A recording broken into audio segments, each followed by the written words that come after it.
خداوند کے زندہ پاک کلام میں سے خروج اس کا 27 باب۔ قربان گاہ۔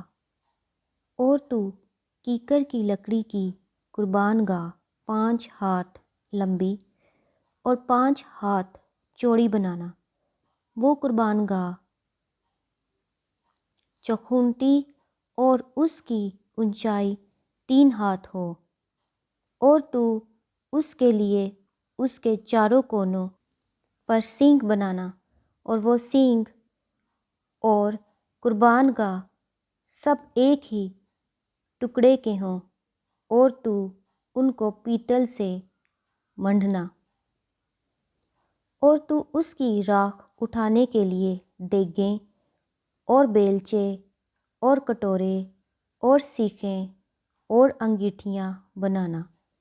اس کے سب ظروف پیتل کے بنانا، اور اس کے لیے پیتل کی جالی کی جھنجری بنانا، اور اس جالی کے چاروں کونوں پر پیتل کے 4 کڑے لگانا، اور اس جھنجری کو قربان گاہ کی چاروں طرف کے کنارے کے نیچے اس طرح لگانا کہ وہ اونچائی میں قربان گاہ کی آدھی دور تک پہنچے۔ اور تو قربان گاہ کے لیے کیکر کی لکڑی کی چوبیں بنا کر ان کو پیتل سے منڈھنا، اور تو ان چوبوں کو کڑوں میں پہنا دینا کہ جب کبھی قربان گاہ اٹھائی جائے وہ چوبیں اس کی دونوں طرف رہیں۔ تختوں سے وہ قربان گاہ بنانا، اور وہ کھوکھلی ہو۔ وہ اسے ایسی ہی بنائے جیسی تجھے پہاڑ پر دکھائی گئی ہے۔ مسکن کا صحن۔ پھر تو مسکن کے لیے صحن بنانا۔ اس صحن کی جنوبی سمت کے لیے باریک بٹے ہوئے کتان کے پردے ہوں جو ملا کر 100 ہاتھ لمبے ہوں۔ یہ سب ایک ہی سمت میں ہوں، اور ان کے لیے 20 ستون بنے، اور ستونوں کے لیے پیتل کے 20 ہی خانے بنے، اور ان ستونوں کے کنڈے اور پٹیاں چاندی کی ہوں۔ اسی طرح شمالی سمت کے لیے پردے سب ملا کر لمبائی میں 100 ہاتھ ہوں۔ ان کے لیے بھی 20 ہی ستون، اور ستونوں کے لیے 20 ہی پیتل کے خانے بنے، اور ستونوں کے کنڈے اور پٹیاں چاندی کی ہوں۔ اور صحن کی مغربی سمت کی چوڑائی میں 50 ہاتھ کے پردے ہوں۔ ان کے لیے 10 ستون، اور ستونوں کے لیے 10 ہی خانے بنے، اور مشرقی سمت میں صحن ہو، اور صحن کے دروازہ کے ایک پہلو کے لیے 15 ہاتھ کے پردے ہوں، جن کے لیے 3 ستون، اور ستونوں کے لیے 3 ہی خانے بنے۔